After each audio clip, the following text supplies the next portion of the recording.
Hello, I'm Dr. Anthony Mazzella. Welcome to our seminar series on understanding and treating the challenging, personality disordered patient. Throughout this comprehensive program, we will delve deep into the various facets of personality disorders with a particular focus on narcissism, examining each facet from different psychodynamic perspectives.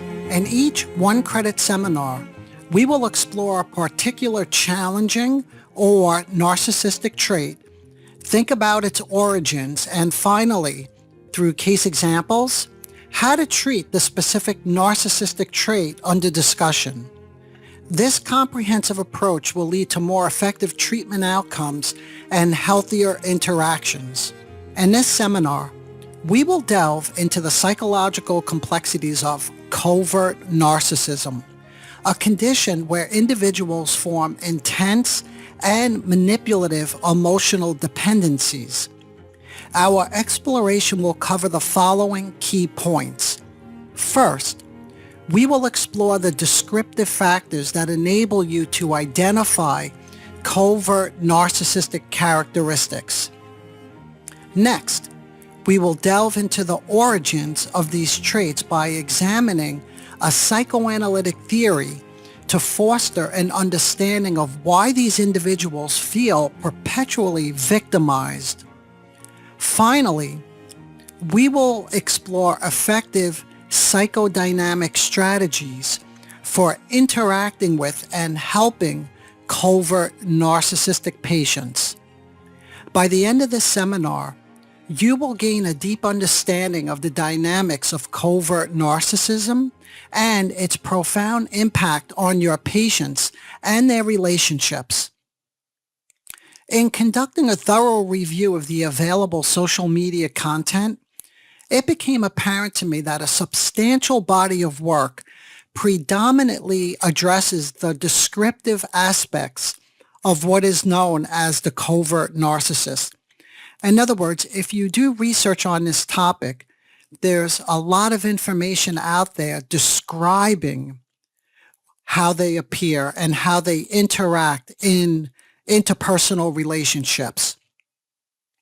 Without delving too extensively into the well-covered terrain, I'll provide a brief overview of this specific type of narcissism, or for those who aren't familiar with this dynamic, a brief introduction.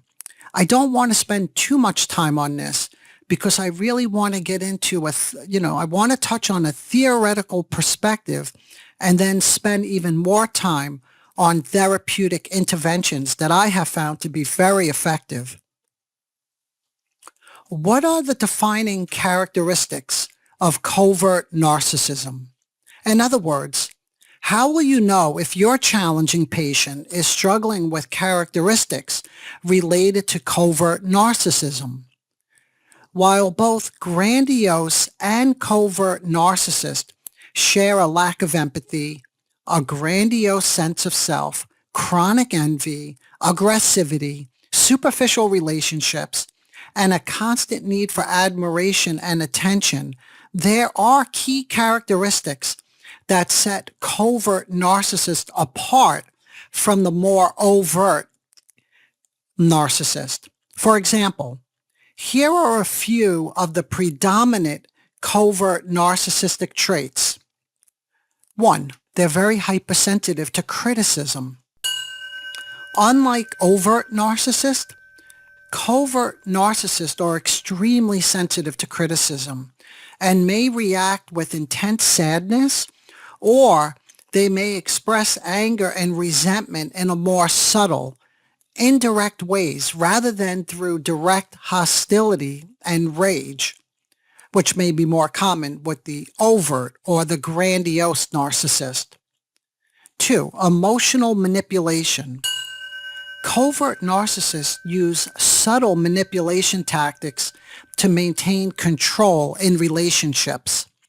This can include passive-aggressive behavior or, more frequently seen, playing the role of victim. And that's number 3, victim mentality.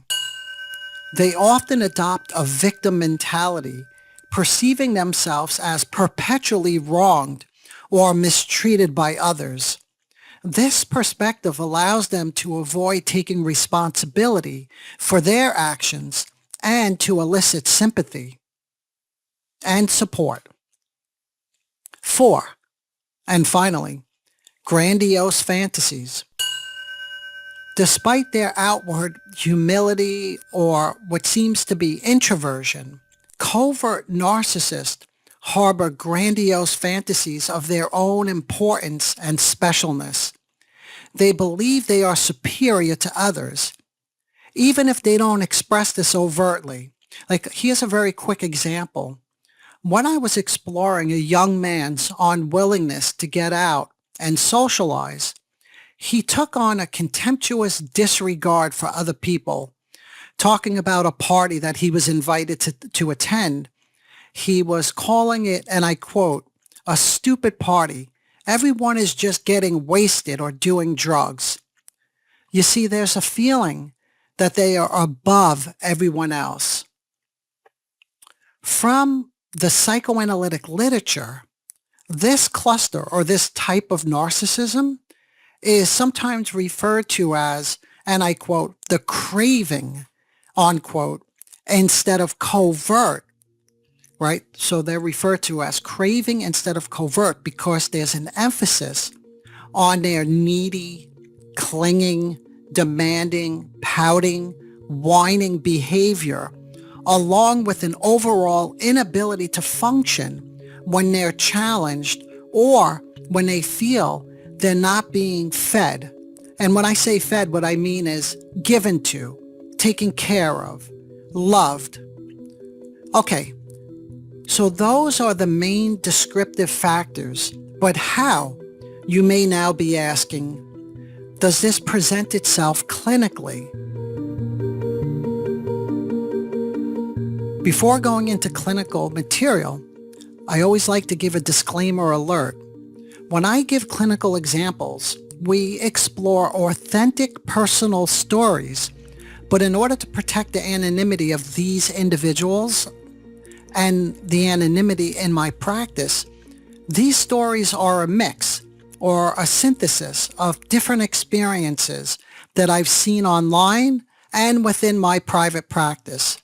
Here's a very common clinical example. A couple comes to therapy, and the wife wants to describe her husband's erratic behavior and aggression. She tells me, as she speaks, using labels such as, and I quote, volatile, or he loses control, and words like pathological. She's using these words to set the stage for a story that she wants to tell me about the way he behaved. I noticed that he's becoming visibly upset, and she didn't even tell the story yet. At this moment, I attempt to slow her down and engage her curiosity as I wonder what she imagines or what impact will these labels have on him.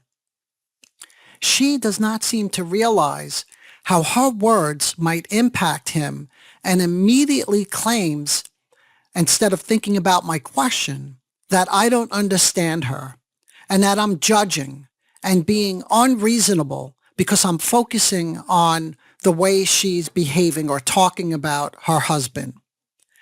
Meanwhile, I could see the husband feels understood and admits that hearing her describe him in such a way is completely inaccurate, and this frustrates him.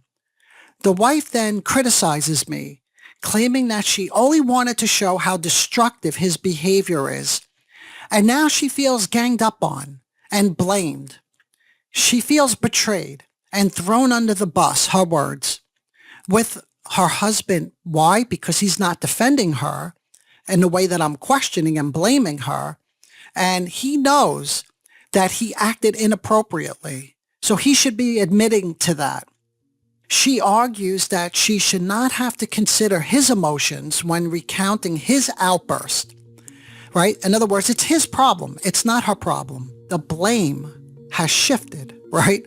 So she's saying that the blame is now all on her, that we're both blaming her, even though he was the one who lost his temper. Okay, so let's slow down and look at this. Let's analyze this a little bit. This clinical material, in my opinion, provided support for most of the descriptive criteria I just detailed a moment ago. And I'm wondering if you heard that.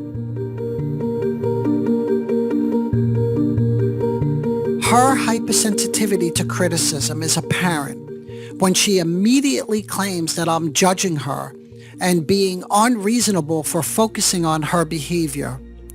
This reaction highlights her fragile self-esteem, a characteristic of covert narcissists who react intensely to perceived criticism. Her immediate defensiveness suggests a deep-seated sensitivity to how she's perceived and an inability to handle feedback constructively. And by the way, this wasn't really even feedback. It was just an attempt to help her begin to reflect on how her words, her labels, might impact him. Furthermore, her behavior exemplifies emotional manipulation and a victim mentality. By criticizing me and claiming that she feels ganged up on and blamed, she shifts the focus away from her actions and towards eliciting sympathy for herself. This tactic aligns with covert narcissist tendency to play the victim and manipulate situations to maintain control and avoid responsibility. Her argument that she should not have to consider her husband's emotions when recounting his outburst further showcases her attempt to portray herself as perpetually wronged, thereby avoiding any introspection or accountability for her own role in the conflict.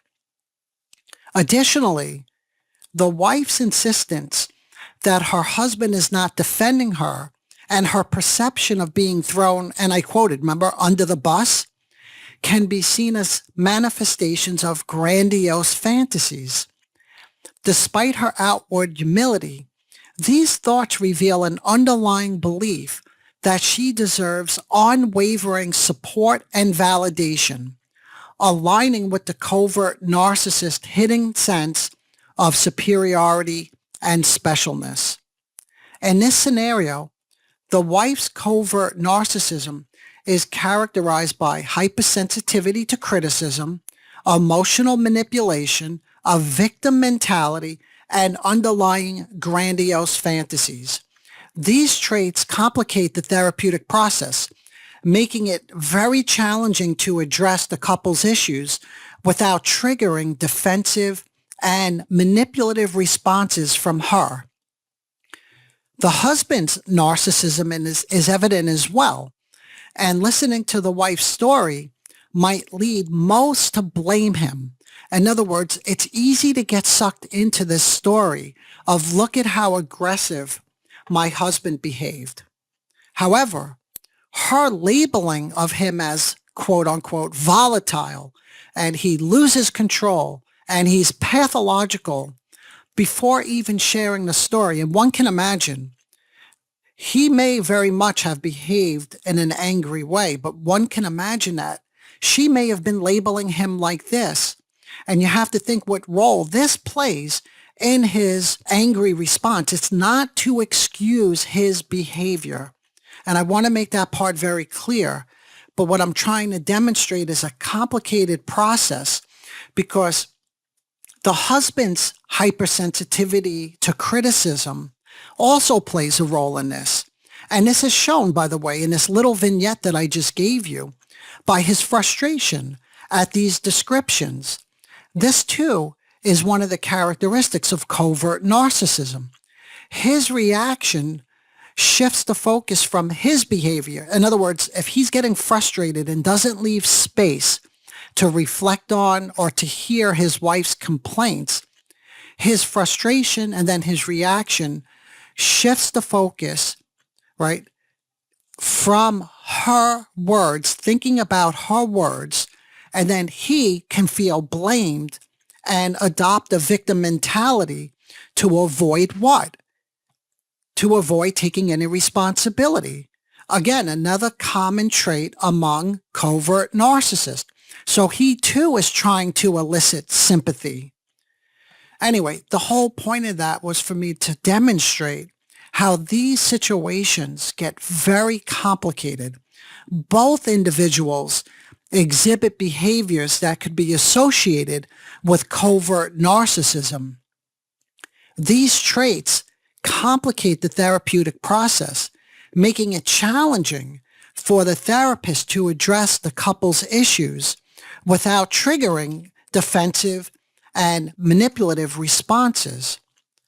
So, if you feel your hands are tied and you're treating someone who is highly reactive to your attempts to help them think about a problem, how do you intervene?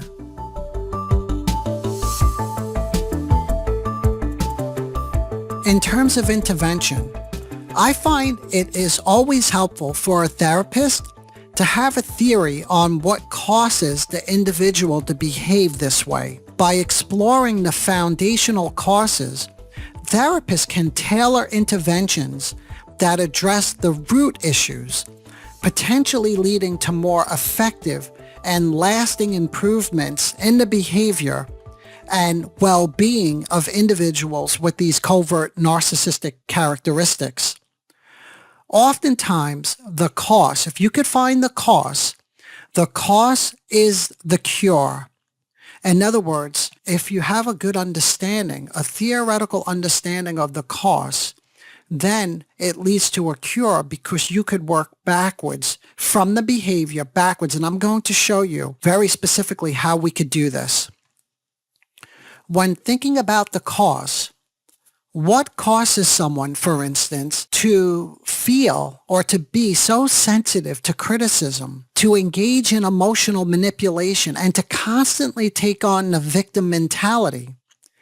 To answer this question, let's now turn our attention briefly to one key piece of one particular theory. In other words, there are many different theoretical perspectives to explain this kind of behavior, but I want to focus on the separation individuation process developed by Margaret Mahler, a renowned psychoanalyst.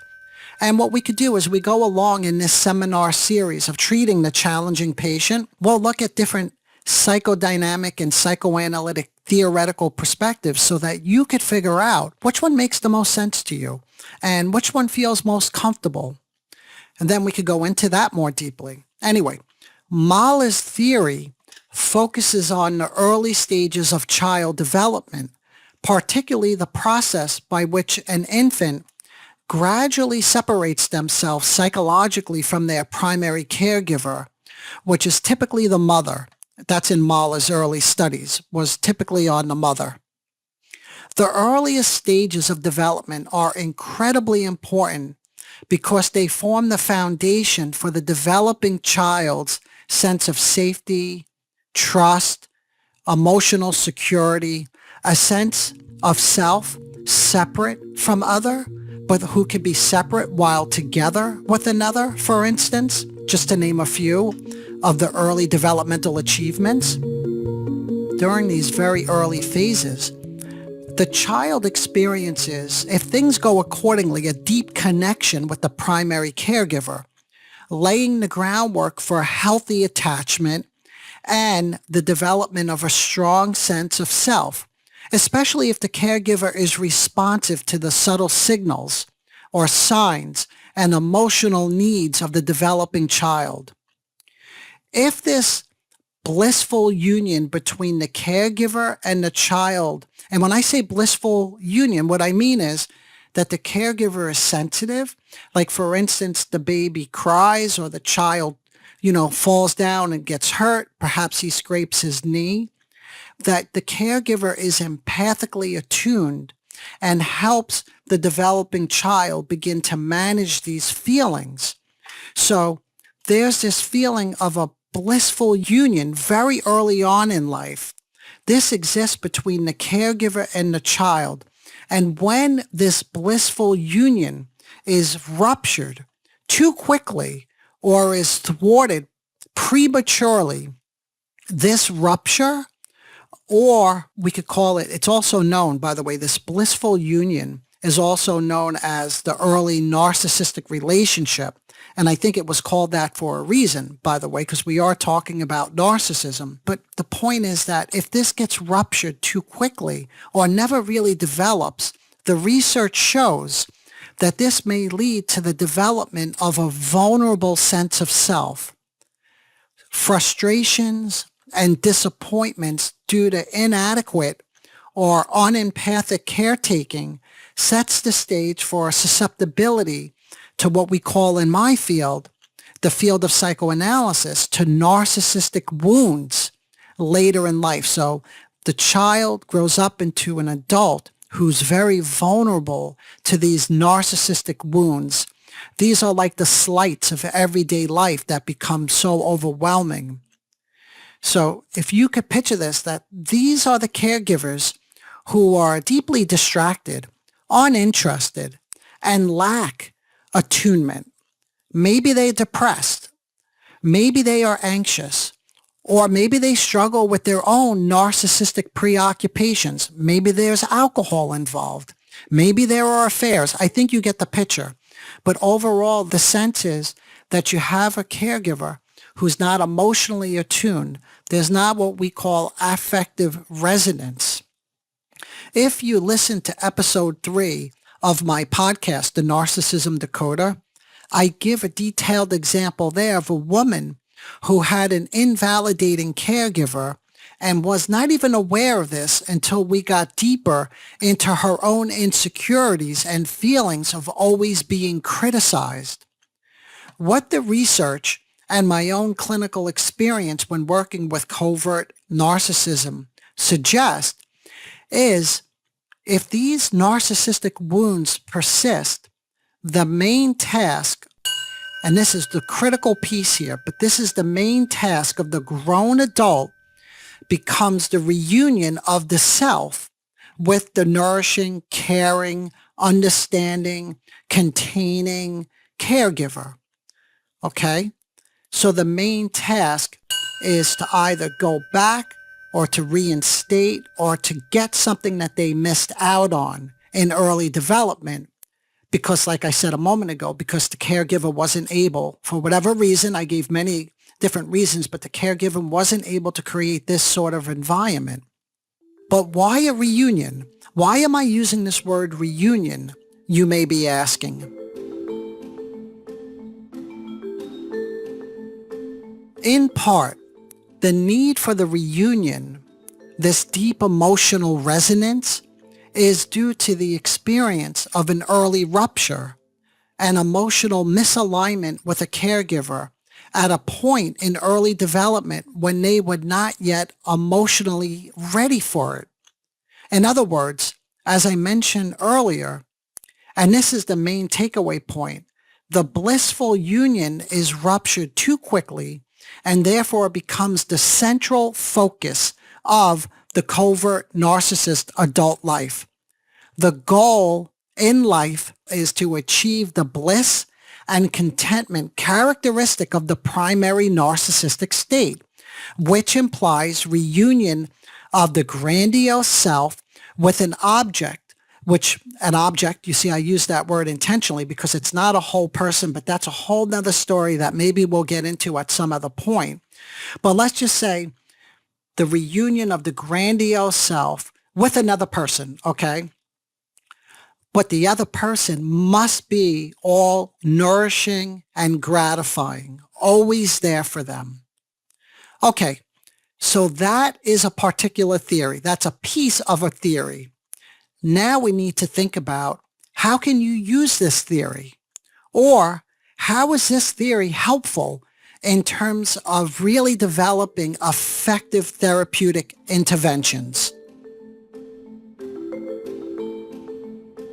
Let's return to the clinical example I gave earlier of the wife who felt criticized, judged, and victimized when I attempted to slow her down and engage her curiosity as I wondered what she imagined or what sort of impact the labels she was using to describe her husband's behavior had on him.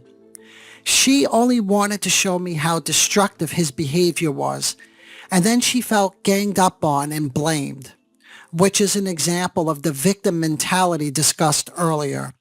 She shifted the focus away from her actions and towards eliciting sympathy for herself, or tried to make me feel guilty, which is another common feeling for anybody who's with this person, with somebody who has these covert narcissistic characteristics. Oftentimes you end up feeling guilty that you've done something wrong.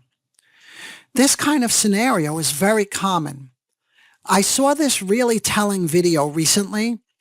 Perhaps it was taken from a TV show, but it was about this woman who insisted on her view as the victim.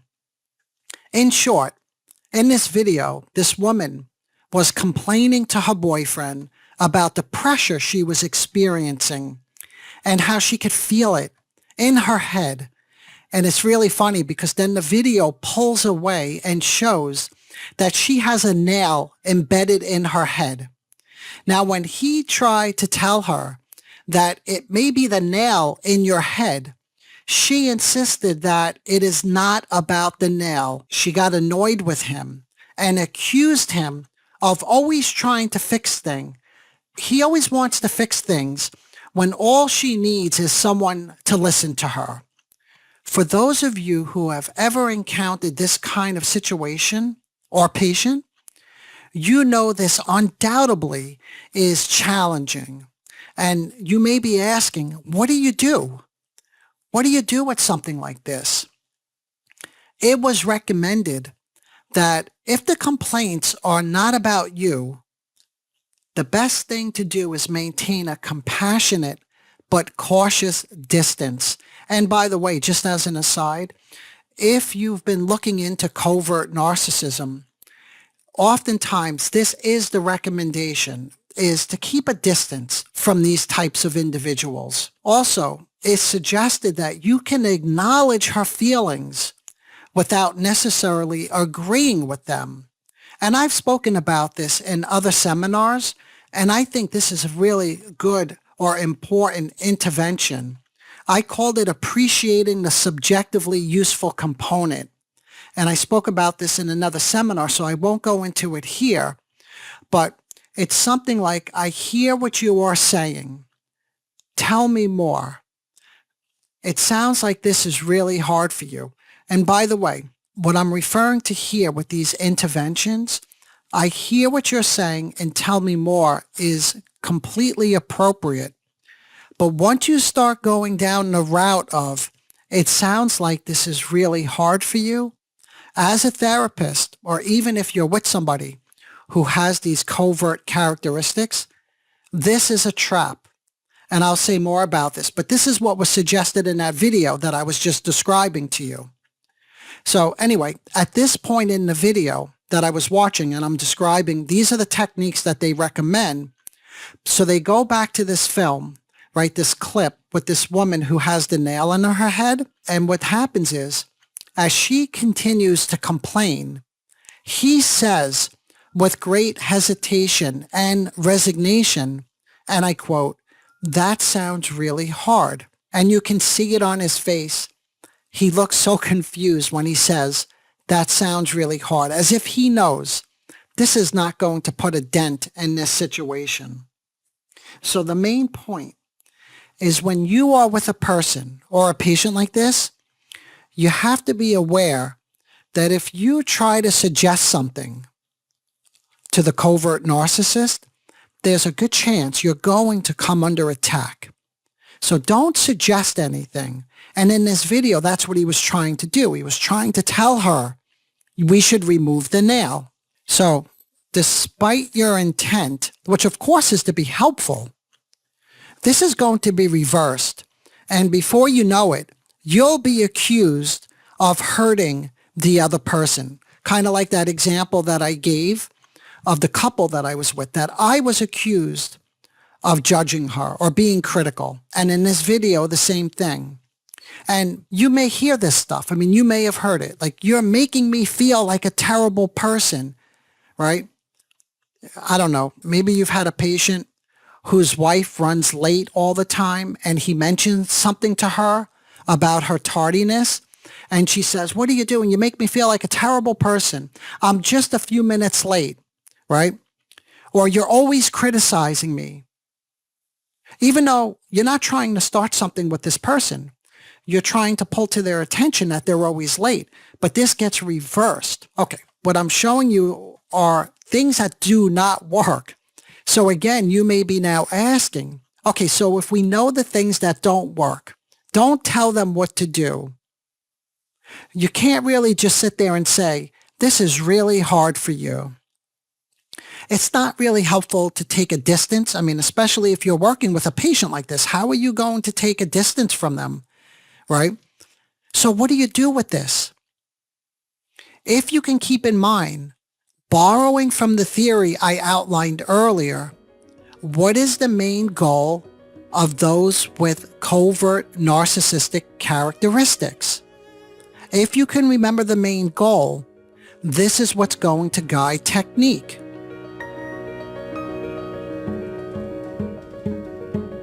The goal is to achieve the bliss and contentment characteristic of the primary narcissistic state, which implies, remember I said, reunion of the grandiose self with the other, who must be all nourishing and powerful.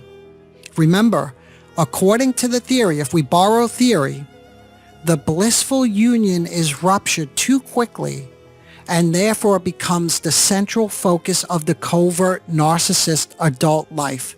So what does all this mean in terms of technique? The golden fantasy is based now on a demand to be loved and gratified totally, with no requirement to do anything in return, with no responsibility, no accountability.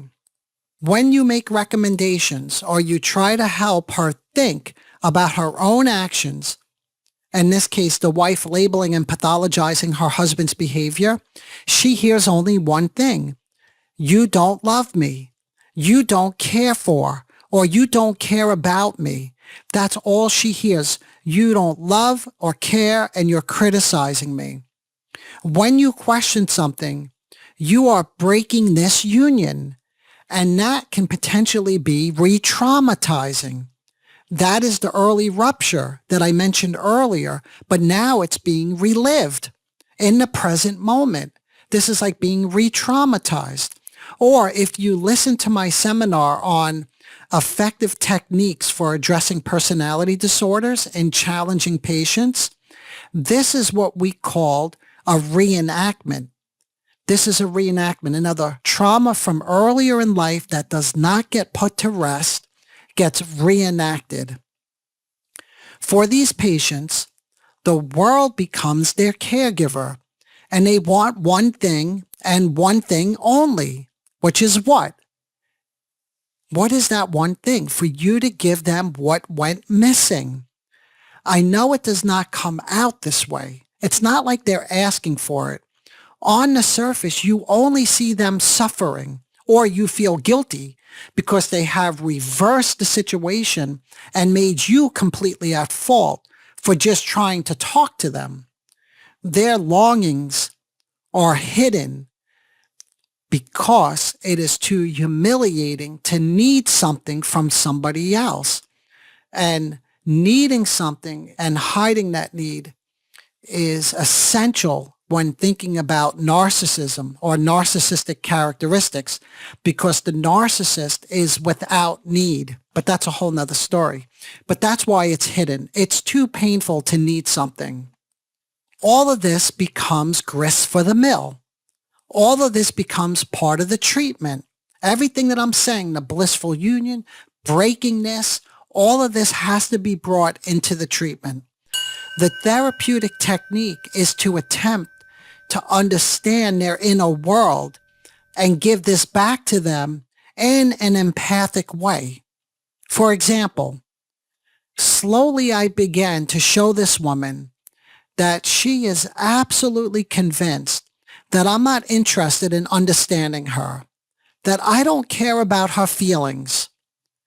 The goal is validating her experience without gratifying her needs. Let me say that again. This is so critical. Validating her experience, not gratifying a need. Remember the film I just referenced? And I said, the woman with the nail in her head? He said to her, remember I said this, with great hesitation and resignation, that sounds really hard. And then I mentioned that's a trap. See, that's gratifying a need. This will not work. And please, I hope you can hear this piece, because so many of us get caught in this trap of what we think is validating their feeling. Giving her what she's asking for will only keep her stuck in the same maladaptive pattern of craving constant validation and attention, and then being frustrated or enraged when she doesn't get it, and reversing it and blaming you, etc. Instead of validating, right, I began to label the longing in this woman, right, for agreement. So I'm labeling that she has this longing for agreement and her wish that her husband would just give her what she needs, or that I would not ask any questions or make any observations of her behavior, that we should both always be there for her without her ever expressing her needs or longings, right? That we should understand that. And this is the expectation. This is like what we call omniscience. It's a belief that somebody else should just know what you need, that you never have to express your need. Again, because for the person suffering with narcissistic characteristics, that is so humiliating to express a need.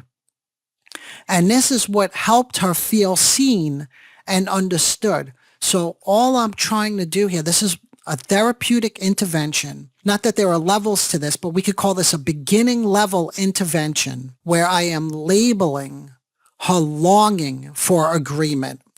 And she gets this because this is like deep down inside what she wants. So she can understand this, and then we can begin to talk about this in a different way. You see, it's very important. This seems pretty simple, but when you're with these very challenging patients, it's so easy to feel guilty or like you're doing something wrong, and then you try to explain yourself, or you try to give her, you try to be very empathic. And I can't tell you how many patients have come to me who have been through or been with therapists for some time, and they say to me, she was very understanding. She created a lot of space for me to talk about my problems. In other words, she was always on my side, but I feel like I need a little bit more because that didn't really help me. It felt good. In other words, they continued to repeat the same problems and had the same conflicts in their life. So the goal then is that I'm trying to hold on to, I'm trying to see and hold on to the goodness of her underlying vulnerable sense of self. It doesn't frustrate me. It could be frustrating if you understand, and this is going back to the theory, what motivates her to do some of these things that I'm describing. It becomes a little bit more understandable, and that then allows you to really resonate with her in a deeper way.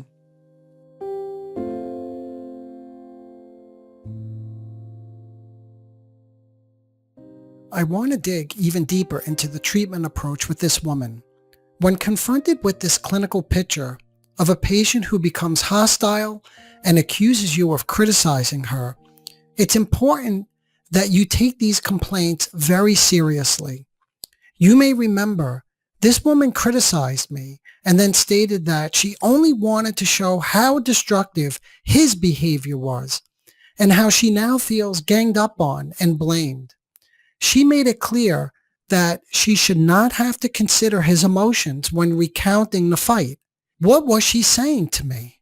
In part, she was saying that she was not in a reflective state of mind, and her capacity to think about the feelings of her husband was severely compromised. Now, of course, she was not using those words, But upon reflection, that is what I heard her saying. We have to keep in mind that this cluster or presentation of narcissistic pathology, that there are extreme and rigid needs for self-enhancement and validation from others. When they don't feel validated or understood, there are severe fluctuations in self-esteem and emotional dysregulation in the form of angry outbursts, emotional withdrawal, and detachment from others. So, if we can keep this in mind, we can now see how I inadvertently acted in a way that was not sensitive to her psychic need to be understood. And this is what led to the attack on me. Remember, my initial intervention was designed to slow her down and engage her curiosity as I wondered what she imagines. What impact will these labels have on him? Remember, she was calling her husbands all sorts of accusatory names. In hindsight, with the covert narcissistic patient who does not have the capacity for reflective functioning, also known as mentalization, we cannot expect that she can consider or realize how her words might impact him. And again, she said it very clearly that she should not have to consider his emotions when recounting his outburst. In other words, she should be free to attack him and not take into consideration, not think about how he may feel about that. When I stepped back and I thought about my approach, I recognized that she was feeling not heard, and not just by her partner, but by me as well. I could appreciate that there is excessive reliance on and the need for agreement and admiration from others to regulate her self-esteem. This allowed me to get closer to her subjective experience and pivot or change my line of interventions to what Steiner refers to as, and I quote, analyst-centered interpretations. This type of intervention is designed to not focus on the patient's internal state of mind, but instead looks at the patient's model of the therapist's mind and what is happening in the present moment. So let me say that slightly differently. The goal is to attend to the patient's subjective experience of the therapist and address how overly preoccupied the patient becomes in her own theory of the therapist's mind. Let me give an example. So with this woman, I spoke to her about how she is absolutely convinced that I'm not interested in understanding her, that I don't care about her feelings. Further interventions were around how, and I quote, but I didn't say this exactly, but how you believe and feel that I'm being accusatory, as if I'm casting aspersions on you.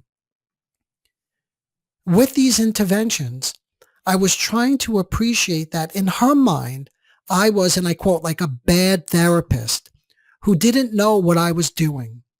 I mentioned a moment ago, and I need to elaborate on this point, that this type of intervention is helpful, and it helped her to feel seen and understood. A moment ago, I also said that I was holding the goodness of her underlying vulnerable self, and this could be frustrating. It could be frustrating because the countertransference pressures that individuals with covert narcissism may generate in you often result in stalemates, enactments, premature terminations, or long treatments with very little improvement. It felt to me that the way in which this woman was communicating, perhaps, was calculated to create guilt, despair, and a sense of hopelessness in her husband and then in me. The recognition of your emotional responses, perhaps feeling powerless, frustrated, not understood, or even hopeless, is a key example of the way we can use our countertransference to deepen the process. Awareness of these countertransference feelings becomes a critical tool for understanding the patient's unconscious dynamics. It could give you insight into how the patient relates to others, not just through their words, but through their feelings and through the feelings that they stir up in you. In this example, upon self-reflection, I was able to use my own feelings of powerlessness, and I pivoted and I changed, in other words, the way I approached her. She seemed to feel heard and understood. So in other words, the pivot allowed her to feel more understood by me. And that's critical when it comes to working with narcissistically disturbed individuals, that we need to express to them that we really understand. I did not reject her, right? I didn't reject her observations, or I did not use counter-aggression, as I demonstrated that's what her husband did to her, as you might remember. This approach helped this woman, for instance, feel more understood and less criticized. Feeling understood is a vital building block of self-esteem and identity formation, something that went missing in the formative years of typically of narcissistically disturbed patients. Remember earlier I said that with these patients, it's often reported that they grew up with caregivers who fail to provide consistent and empathic attunement. The covert narcissist typically grows up feeling misunderstood, and this results in an intense desire and need to be understood today. This is what I meant, again, when I said this earlier, that when narcissistic wounds persist, the main task of the grown adult becomes what?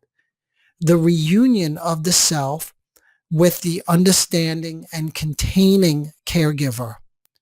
Now I mentioned the word containment, and I want to dwell on that concept just for a moment, because this is an empirically validated and proven therapeutic technique rooted in both psychoanalytic and psychodynamic theory. Containment is not simply sitting passively and agreeing with the patient, as illustrated by that earlier example. Remember that man who, when faced with his girlfriend's complaints about her obvious distress, remember, even though she had a nail in her head, and he responded with, "That sounds really hard." That's not containment. Nor is containment akin to acting as a mere emotional punching bag for a raging narcissist. When executed properly, containment is far more nuanced, strategic, and healing than these examples suggest. I would like to give you an example of a challenging patient presenting with covert narcissistic characteristics. I think this will nicely illustrate the concept of containment. A patient, whom I'll call Sam, presented with covert narcissistic traits. After failing out of law school, Sam cut off all contact with friends and work, isolating herself in her childhood apartment with what she referred to as, and I quote, her narcissistic mother. She stopped attending to basic hygiene, engaged in binge eating, and spent her days watching TV and surfing the internet, all while fantasizing about becoming a successful lawyer. In reality, she was entirely disconnected from life and immersed in a cycle of withdrawal and complaint. Sam seemed unaware of the impact her isolation had on her mother or anyone else around her. She frequently described relentless arguments with her mother in which she was infantilized and treated as though she was still a little girl. Well, that's a little girl with an abusive mother, because her mother's constant complaints about her not doing her household chores and making lists, right, of her perceived shortcomings only reinforced Sam's feelings of helplessness and anger. Sam's narratives were filled with long, intricate accounts of cruel accusations from her mother, which triggered feelings of intense rage and despair. I found myself repeatedly subjected to her stories of emotional violence, often feeling the same helplessness and frustration she projected. Now, in terms of therapeutic techniques with this type of narcissistic presentation, and yes, again, this is a presentation of covert narcissism, I try to recognize and understand through my own countertransference feelings of futility how to truly reach her.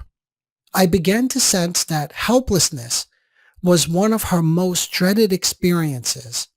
If no one was available to hear her cries, to recognize and respond to her needs, she faced overwhelming anxiety, fears of abandonment, and even persecution.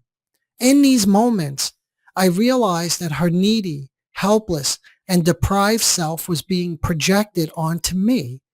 She unconsciously deposited those unbearable parts of herself into me, leaving me to hold and contain them. My role became to act as a safe haven for these emotions, holding them within myself until I could eventually give them back to her in a more compassionate, digestible form.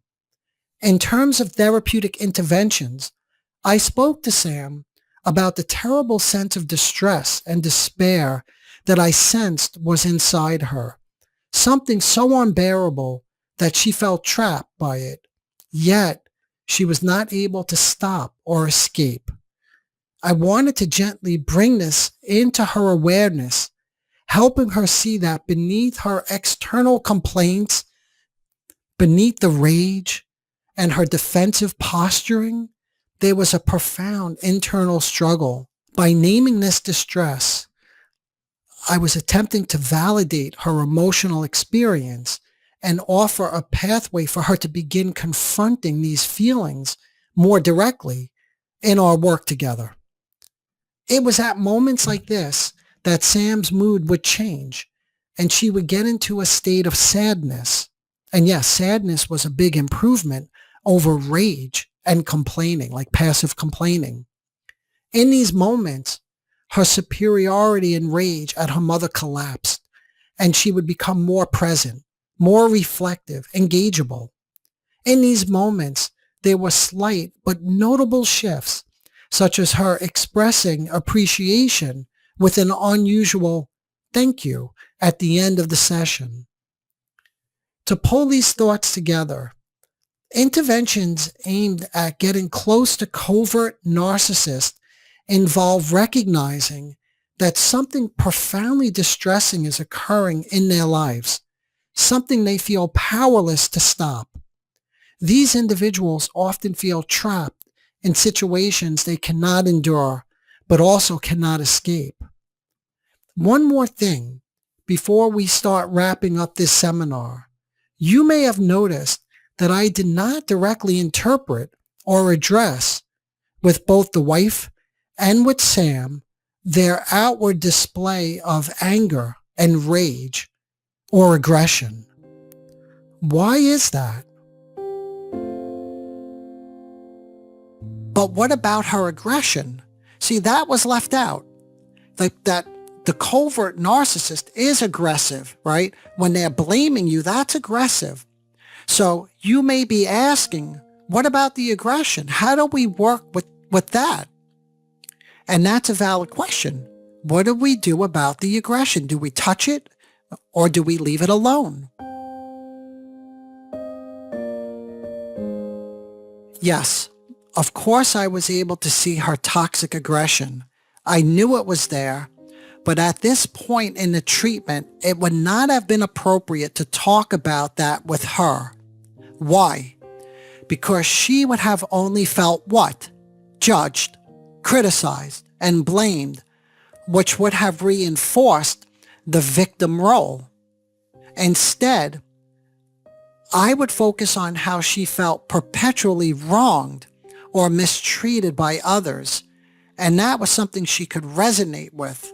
And then much later, I could take a more advanced therapeutic approach, which was then to begin to appreciate how someone who feels that nobody cares about them may want to control the interaction out of fear that if she were not in control, she would be mistreated by the other person. In other words, by controlling the interaction with her accusations and not allowing for another opinion or perspective to be expressed, expressed, she supports, right? This is how she supports the belief that nobody really cares.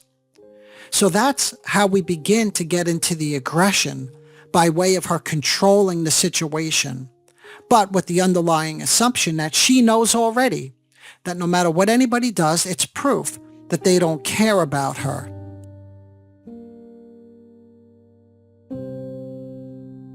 Okay, we have to start wrapping things up now. And while I appreciate that there is still so much more to say, at least we were able to explore covert narcissism, highlight its defining traits such as hypersensitivity to criticism, emotional manipulation, the victim mentality, intense neediness, and grandiose fantasies. By employing psychodynamic theories, particularly Margaret Mahler's separation individuation process, we have gained insights into the origins of these behaviors and the deep-seated need for emotional reunion and validation. Practical strategies for therapeutic intervention have been discussed, emphasizing the importance of appreciating the need for the magical union. That's the blissful union, so characteristic with the narcissist in general and in particular with the covert narcissist. Through clinical examples, we have seen the application of these insights underlying the need to validate but not gratify. I distinguish between the two. The patient's need for control.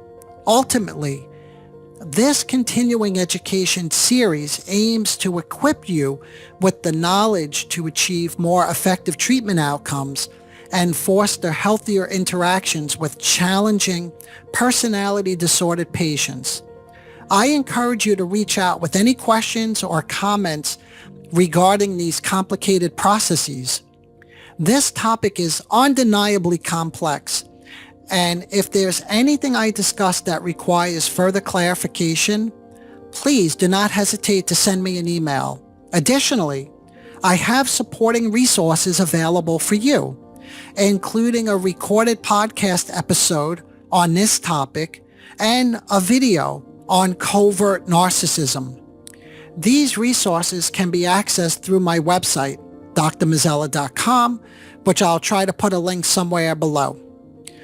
Until next time, engage your mind and continue exploring the depths of psychodynamic theory and techniques to enhance your practice and support your patients. Bye for now.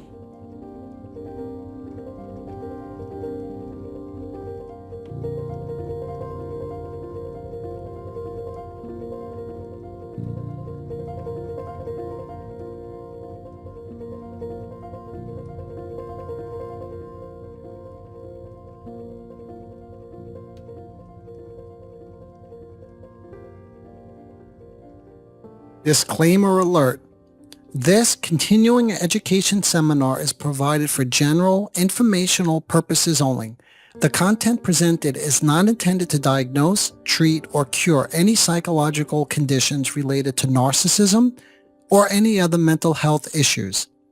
The information provided in this seminar should not be considered a substitute for professional medical advice, diagnosis, or treatment. For specific advice or treatment related to personality disorders or any other psychological conditions, please consult with a qualified healthcare provider.